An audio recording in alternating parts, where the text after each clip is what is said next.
Hi friends, எல்லாம் நல்லா இருக்கிறீங்களா? ஓம் ஸ்ரீ சாய்ராம், ஓம் ஸ்ரீ சாய்ராம், ஓம் ஸ்ரீ சாய்ராம். சாயன்பர்கள் அனைவருக்கும் வணக்கம். என்னுடைய கடன் பல மடங்கு பெருகிட்டே இருக்குது. எனக்கு வாழ்க்கையில் நான் சின்ன பிறந்து இன்று வரை என் வயது இவ்வளவு ஆகியும் என் கடனே ஒழியல.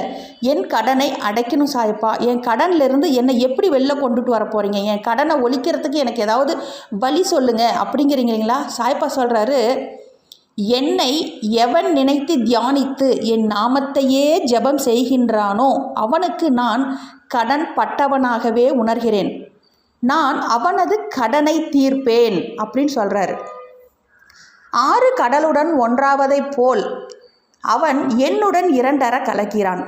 அதனால் தற்பெருமையையும் அகங்காரத்தையும் ஒழித்து சிறிதளவு கூட அவற்றின் அடையாளம் தெரியாதபடி என்னிடம் உங்களை பரிபூரணமாக அர்ப்பணிப்பீர்களாக.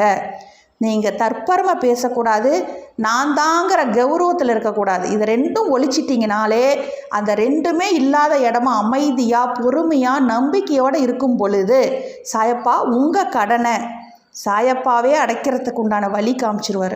ஏன்னா அவர் ஆறு எப்படி கடலோடு போய் கலக்குதோ அதுபோல் உங்களோட சாயப்பா கலந்து உங்களுடைய கடனை அடைத்து விடுவார். தியானம் செய்யுங்க, சாயப்பாவோட நாமத்தை ஜெபம் செய்யுங்க.